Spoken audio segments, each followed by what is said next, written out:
Today we're going to be looking over everything you missed in the last two ERLC updates and also laying down my speculations about this year's Halloween update in a couple of weeks' time.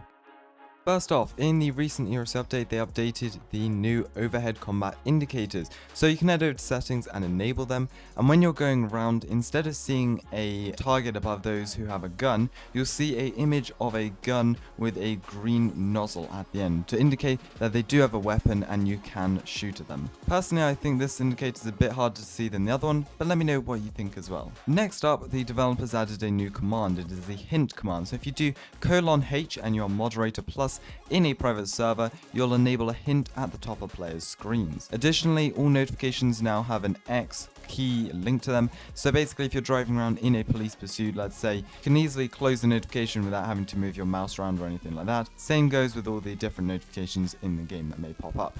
In the chat, I believe this was a Roblox bug actually, but basically in the chat, sometimes your messages would go blank. You'd write out a massive radio message and they'd go blank, but no longer. They fixed it. No radio messages will go blank now, so you can continue calling for backup.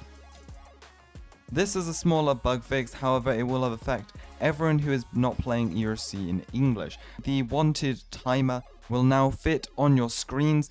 Before it was pushed off because of other languages being longer and shorter, so now you can see your wanted time and escape from the police.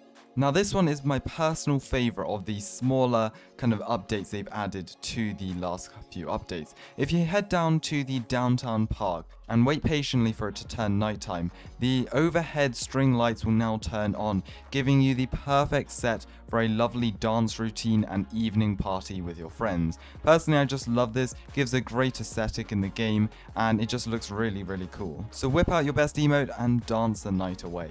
This next one is something I know a lot of people think is really, really cool. If you head down to Springfield and have a look at the clock on top of the public parking garage, it now displays the real in-game time. So the actual hands will move and will be able to show you the same time as the clock on your phone. So this is really cool. I think it's a really nice detail.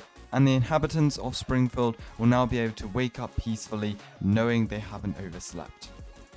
Most of you will know this already, but the traffic lights were fixed in last week's update. I believe this was probably some sort of Roblox content deleted issue.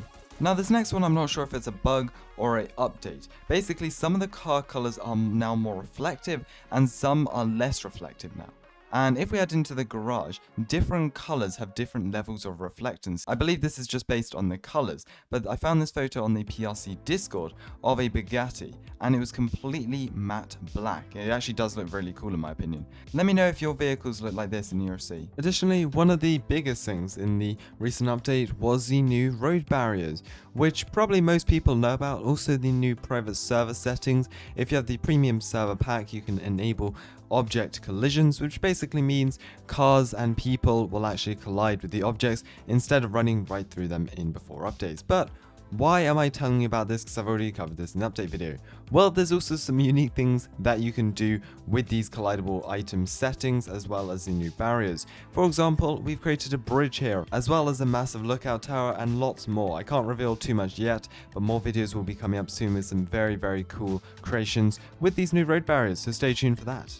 Talking about Halloween, we are just less than a month away from Halloween, and of course ERLC do a big Halloween update every single year. Last year they had a corn maze, they had an updated skybox, they had kind of different accessories at the farm, as well as a trick-or-treating, and also a police murder mystery. So I've got big expectations for this year. I think it'll be really good. And now that the area of the farm has nearly tripled in size, we may be seeing a much bigger Halloween themed area in the game. But let me know in the comments below what your theories are for this autumn's Halloween update. Anyways, thank you so much for watching, hope you did enjoy this, and I'll see you all in the next one.